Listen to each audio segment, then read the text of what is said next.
Um, any questions on what we discussed yesterday on that, how this whole thing works?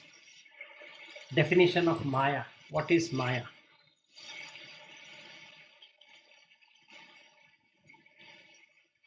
Because that is the starting point. It was clear on the explanation of Maya yesterday. Okay, so then the practical side here is that we create these relationships in our mind because we've been said that this relationship definitely exists. So seeing the fault in that will remove the Maya. Okay, so what is this thing is that, see now, if we were to define Maya, we'll find out that it is neither existing nor it is non-existent. That is what Shankara says in verse number 109. And she doesn't have any one of this nature. She is neither different from them, nor she is same. And she is not in part nor in whole. And because of that, you cannot describe her. Now, what it really means, if we take Rajas, Tamas, and Satva,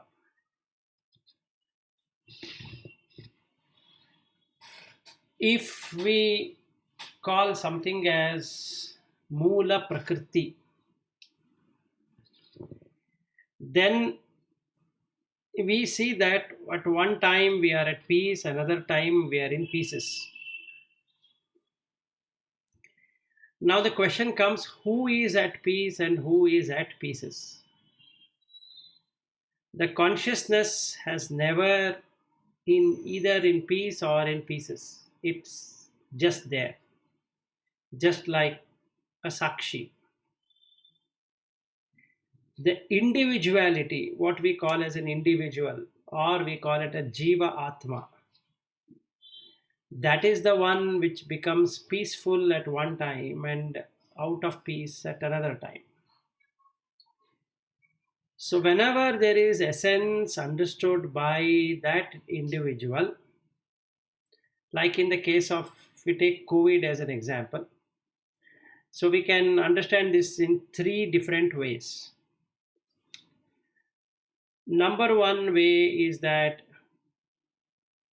we can see, which we have already covered in terms of Satchidananda, but again it is good to look at it, is that when the mind is in equilibrium or the mind is having this equipoise or essence, Sattva, when it is that, it doesn't care about what it is called as, whether it's called as COVID or called as influenza, called by whatever. You know there is a disease which can inflict to anyone at any point in time. So whatever precautions have to be taken, the person can take, beyond which nothing can be done. So he doesn't or she doesn't worry about it. But for a person who is in tamas, meaning who is in ignorance, and his mind is deluded completely that there is a reality called as COVID or influenza or cancer or this or that, he fears, because there is now thing called as dissolution, which he believes that he cannot be dissolved, he should live. So there is, apart from taking normal precautions, whatever he should be taking, he is worried. That person is tremendously worried and keeps on listening to the television or reading newspaper and all of this, covering only those aspects. And if you really see, we have a reason to do that. we will get attuned to something which we either like it or we dislike it. So both in nature is the same. Whether you like something or you dislike something, the nature gives the same thing. So for this poor person who did not know about it, starts feeding himself with all of this food, which is actually a food. This Maya can put this person in such a bad situation that it manifests. What he did not wanted has got manifested. I can give another simple example than this COVID example. Last month, from or rather from May last week to June, somewhere around 13th or 14th or something like that, this Act Internet was not working. So what I did is that I started following up, and then their call center number also was not going. Nothing was happening, so I didn't know what to do. So there is this worry of what can be done. So I started using the mobile internet, but when we used to meet, it never used to go in a proper way. But after some meetings, they used to do well, and some meeting never used to go very well. And I didn't know what to do with this internet connection. So I started writing emails and follow up and all that. But what was inside my mind, if I were to watch? There was desperation, helplessness, and a kind of worry or a dissatisfaction, all negative things, basically. So one day, it was on a Friday, I started meditating on this, looking at what is that I'm doing, even though I'm calling myself very spiritual. But what is the energy I'm trying to emit? It's emitting negative energy. That means this thing called as Act Internet will not get resolved with the way I'm going. Because all that I'm doing is I'm lenting out frustration. So the frustration is a deep, dark energy, Tamas. It's not Satva. It's full of heat. It's Tapa, actually. And whereas I need to become cool. So then only Satva will work. So I did meditation for some time on this negativity, what I have built up on Act Internet. And I thought that if I am an employee of Act, what would I do? So started looking at how things are and what would have happened, and then calm down and calm down and calm down. I started sending waves of love and affection to all the Act employees, wherever they are, because they are struggling with this COVID situation, and the cables are cut and so many things they have to do and all that. So by that night of that Friday, I got a call from Act Internet saying that, look, sir, you have been escalating for so long and we have not been able to fix it. Tomorrow, definitely, first half, this will be fixed. I'm sending all the teams there to complete it. So, what eventually happened is that as Saturday came and I had to go somewhere else, so I went there, and then this Act Internet person called up saying that I'm waiting at your home and we'll start the work. So then they drew a cable from my home to the server, nearest server, and made my home as another server. So they have laid like a private thing, which is not private, but still it looks like private. And then all these employees of Act Internet were speaking, discussing. So the previous company where I was working, we have supplied a lot of equipment to Act Internet. I was in data communication earlier, so I was speaking to them on that, on cabling and how much of dB loss will happen. So all the data communication kind of talk. So they became very close friends.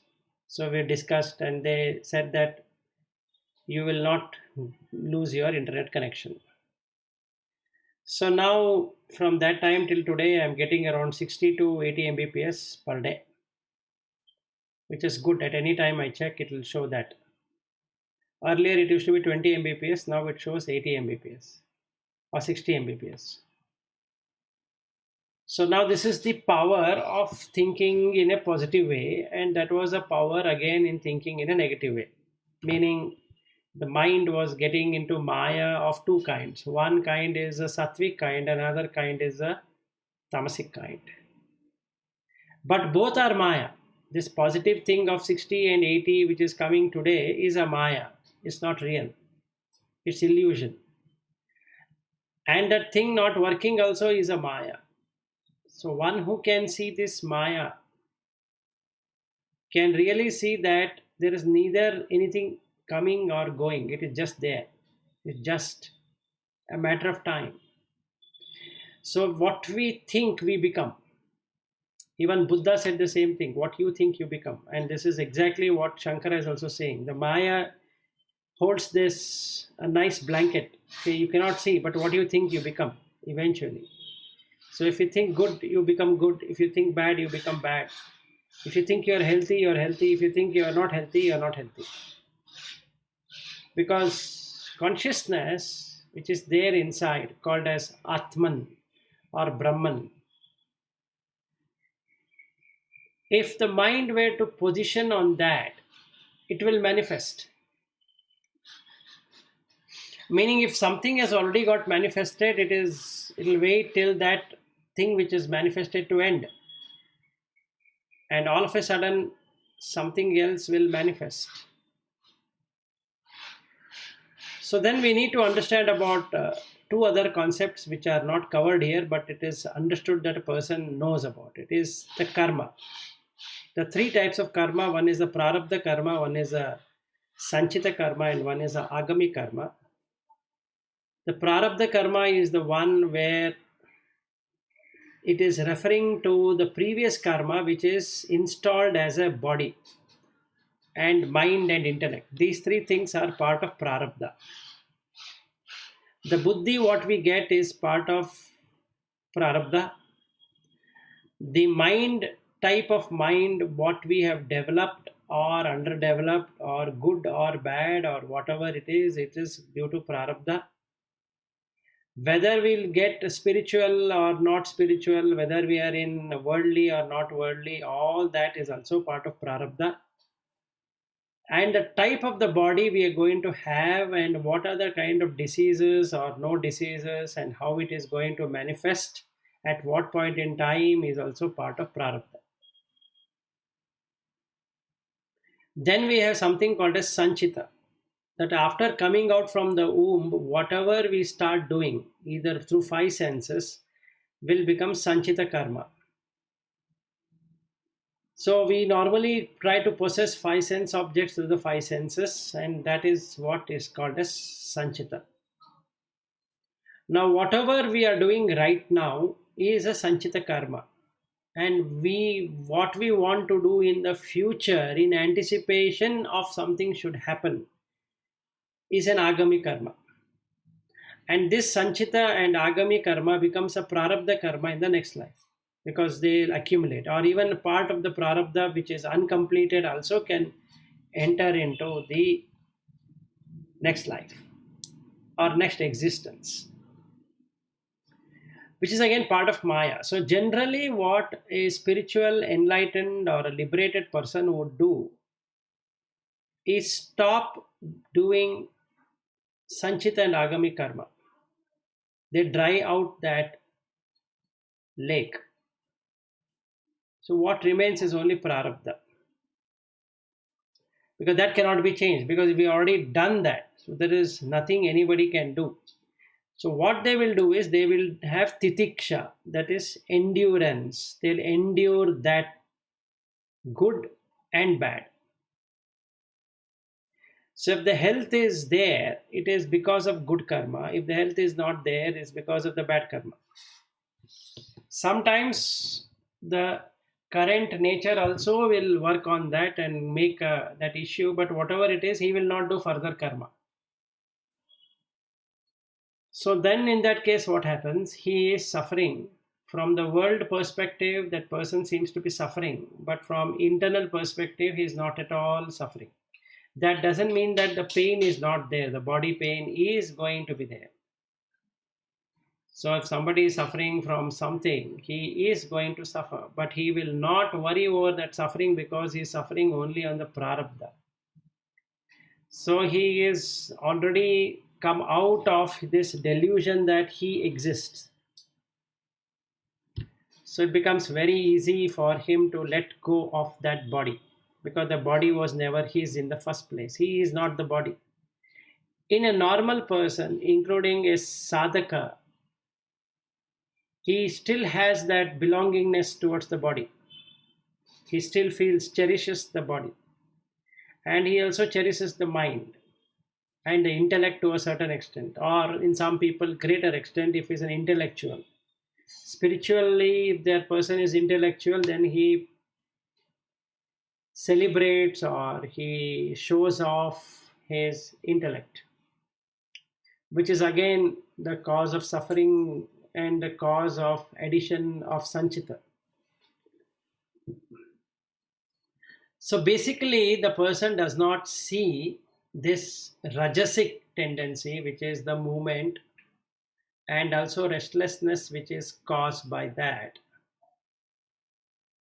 along with the moha, which covers that mind, which is the tamas. And the equilibrium is lost, which is sattva. They all the three don't like to be there with each other, but they somehow will remain with that. So this is what Maya is all about. So if you try to search for Maya, you will not find one. Just like you will not find Brahman, no matter how much we search, because it is there with you. Similarly, you cannot define what is Maya because she is into everything. She just appears to be, just like a wife appears to be, a son appears to be, a daughter appears to be, a student appears to be, a teacher appears to be. These are designations. We don't find a person there. That is Maya. But we hold to that as real. The teacher is real, the student is real, the father is real, the mother is real, the son is real, the daughter is real, the neighborhood is real, the COVID is real, everything is real. It's reality. But eventually, if you see, there is nothing of those as reality. So if you take a virus as an example, we have defined it as a virus. There's a definition, there is a designation and definition and a concept of what is virus. And we also have a designation and a definition and a conceptualization of what is a cell.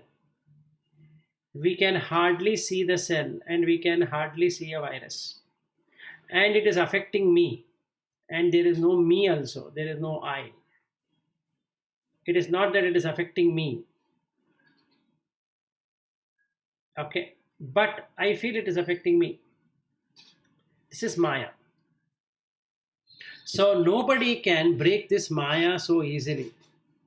Even the person who is spiritually deep into it will get pulled up by Maya. So that is what he says, that a person holds a crocodile thinking it is a log of wood. And Shankaracharya has used this simile many number of times. So Maya is like that. A person feels that I have already got liberated, and then he, just to find that he's caught up in another kind of a shark or another kind of crocodile which is ready to eat him up. So what is the alternative to this? The alternative to this is in verse number 110, what he talks about. The when we understand that due to pure consciousness alone everything is happening, then only the Maya can be transcended.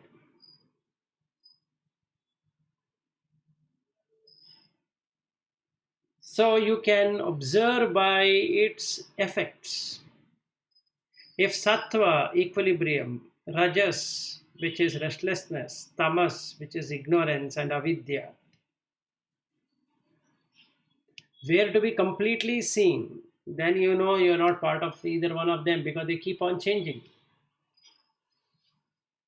Sometimes Sattva is predominant, sometimes Rajas is predominant, while sometimes Tamas is predominant. So, not understanding this, if we were to see that there is a change in equilibrium, that the moment somebody says that there is COVID in the neighborhood and I lose equilibrium, that means the Sattva has been moved by Rajas and Tamas. First Rajas pulled it out and Tamas filled it with fear.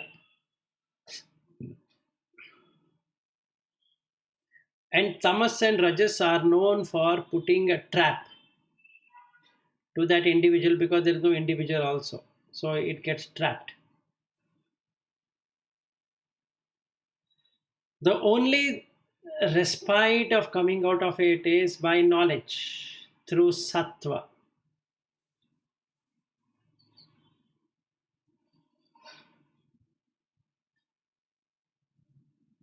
So, if you take 24 tattvas, that is the three gunas, Rajas, Sattva, Tamas, then Manas, then Buddhi, then Ahankara, these are four. Then we come to five senses, five tanmatras, five karma indriyas, then five elements, 20 plus 4, 24. Maya starts at 0 and ends at 24. So I become all of that. So I'd say I am the body, I am the mind, I am the intellect, I am the ego, and all of it, and that becomes tamas, complete tamas. So if somebody were to come out of that, first he has to understand this 24 tattvas, from where it starts. 5 elements are not mine. In every one there is 5 elements. 5 karma indriyas are not mine. 5 karma indriyas are also there with everyone, including animals. 5 tanmatras are not mine, because 5 tanmatras are also not there in everyone or in everything. We have 5 tanmatras. 5 senses, jnana indriyas, are also mine because they're also there with everyone. So that becomes 20 there with everything what we find in this world. Then this manas is an instrument. It is not mine or me or self or anything. So they're also there with everyone. Then the buddhi is also not mine because it is there with everyone. Then ahankara is also not mine. It is also there with everyone. Then these 3 gunas are also not mine, and they're also there with everyone. Vilas, I need to leave. I have a meeting at 10. Even I have to leave at 10. So we have 1 minute left. Okay. Okay, so like this we need to contemplate, and once we contemplate like this, we will come out of Maya. Okay, so we will cut it here and we will continue tomorrow. Okay. Thank you. All right, thank you. Thank you, Sri. Bye. Bye. Bye.